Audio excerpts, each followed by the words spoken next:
Sigil magic. What is it? How does it work? How do I do it? First of all, guys, thank you so much for clicking on this video. This is my first real attempt at doing anything on YouTube, and really my first attempt of talking about this kind of stuff at all. So if you're into it, maybe click like and subscribe. That'll help me out and encourage me to make more of these videos, which I would love to do. I also wanted to quickly say that I'm not like an expert on magic or manifestation or the law of attraction or anything like that. I'm just a guy who heard about this stuff, started using it, and saw results. So I just wanted to share my experiences with you and the knowledge that I've gained with you. And where I started with all this is sigil magic. So that's what I wanted to start with today.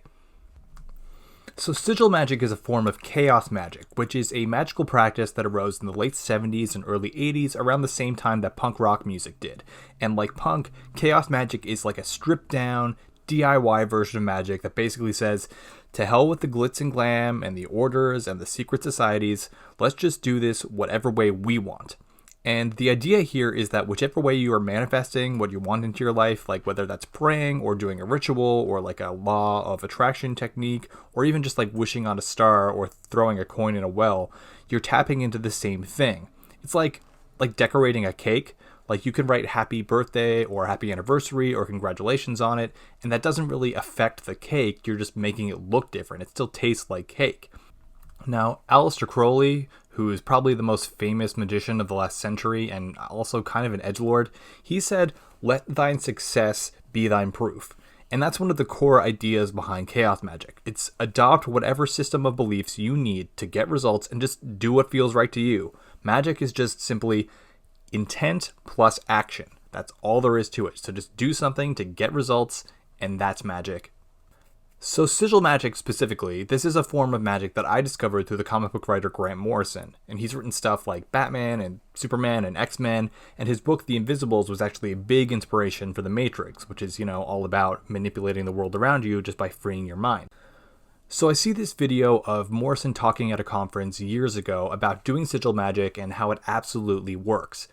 And I'm not a particularly spiritual person, I'm not religious, I'm kind of a skeptic, so I look at this and I just think, okay, this guy is nuts. But then I look further into his life and I see that he's worked for Marvel and DC, he has television shows and movies based off his work, he owns a castle in Scotland, he had a convention in Las Vegas devoted to him, and he attributes all this success to practicing magic. So I thought, okay, what's the harm in me trying if this guy swears that it works? So that's what I did. I tried it out, and that's what we're going to do here today. So let's get right into it. The first thing you want to do is write down your desire, the thing that you want manifested into your life. So like, it is my will that I get a great job. It is my will is a common way to start these sentences. Some people will write it is my desire, or I want, or we'll even just write it as if you already have the thing that you want, like I have a great job. This way of thinking is really popular among people who subscribe to the law of attraction or practice that method of thinking. So secondly, you then cross out all the vowels in your sentence so you're left with a bunch of consonants. You then cross out any repeating letters, so now you just have a string of non-repeating consonants, just like a bunch of letters that make no sense. The next thing you want to do is take those letters and mash them together to make a sort of logo.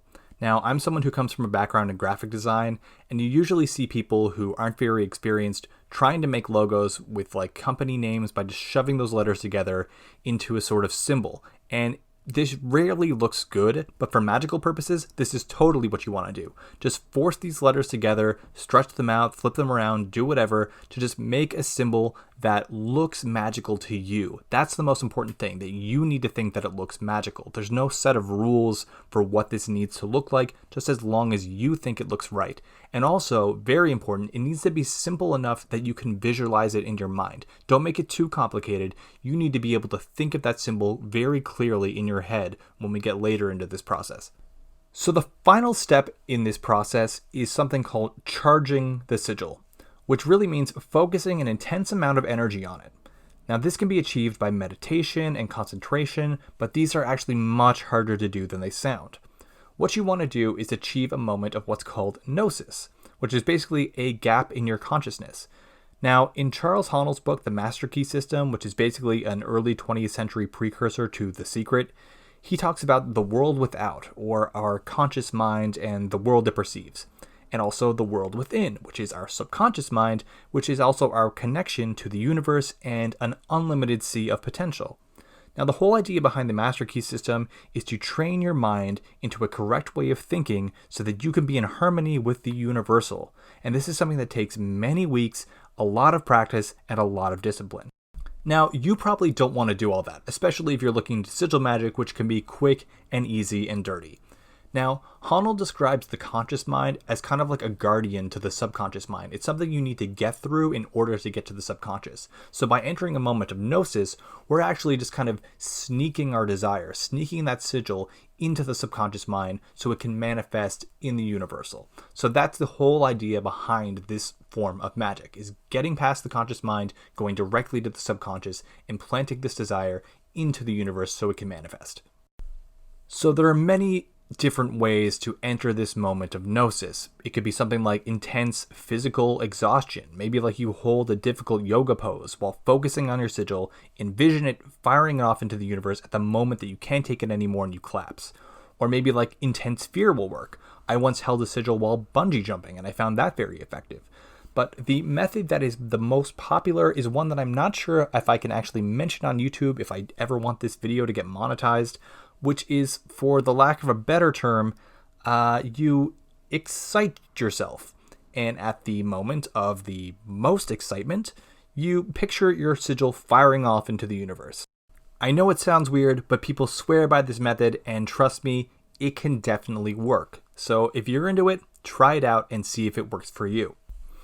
Now, once you're done charging your sigil, it's up to you what you want to do with it. You can either burn it or flush it down the toilet or tear it up or keep it. Whatever feels right to you, whatever you think works in that moment, that's what you do. That's how this works. Now, you might be thinking, can I really just manifest huge changes in my life right away? I don't need to start off with something small. I don't need to practice. And the short answer is no, you don't need to start off with something small. But the longer answer is that this is more like The Empire Strikes Back when Luke is trying to lift his X-Wing out of the water after he's only lifted rocks and he doesn't believe that he can do it. A huge part of this is believing that you can do it. And just the way that we've been trained to view the world and how our muscles work and how just life works, we're used to starting off with something small and working our way up to something big. So if you want to manifest something like a new house or a new job right away, you might not believe that you can do it. But if you start off with something small, something that you don't really care about and might even forget about during the course of the day until you see it arrive in your life, that will help reinforce the idea that this actually works, and that's a huge part in making it happen. Like, the first sigil that I ever made was to see someone with purple shoes. And later that day, someone walked into my office and they were wearing purple shoes. I totally forgot until she walked in and I saw her shoes. And on top of that, they were Batman shoes, which is weird because I got into sigil magic through Grant Morrison and reading his Batman comic. After that, I made another sigil, and my desire then was to meet Grant Morrison, something that I actually ended up doing multiple times. So I started small and got bigger, and I still got results. So as cliche as it sounds, believing really is important when it comes to achieving. Now, Dr. Joseph Ryan, who's the father of parapsychology, actually did an experiment on human consciousness having an effect on the outcome of rolling die, and he determined that when the subjects were positive and excited about the experiment, it resulted in a greater probability of the die landing on the desired side, and when they became bored and uninterested, the probability dropped. So you need to believe that this works. Let your success be your proof. Lastly, I just want to say, be careful. You probably don't want to hear this, but the saying, be careful what you wish for, really applies here. Despite what some people may say, this isn't like a monkey paw situation where if you wish for $1 million, you'll get hit by a truck and paralyzed, and then you'll get $1 million in a settlement, because all this is really coming from inside of you. And hopefully there's no part of yourself that wants to harm yourself. But this is more like, say you have a crush on someone and you make a sigil for them to come into your life and love you. And then that happens. You have this person in your life, but now you realize you didn't actually know them that well. And now maybe they're not the right person for you and you have to break up with them, which is a very difficult thing to do. Or maybe even worse, you hooked up and now one of you is pregnant and you have to deal with that. Or it could be something like you wanted this job and you moved across the country for it. And when you got there, you realized that this job actually sucks and makes you miserable because you didn't actually know what you were getting into. The idea behind stuff like the law of attraction or the master key system or like mindful meditation is to get into harmony with the universe, realize what is best for you, what is best for others around you, what is best for your life.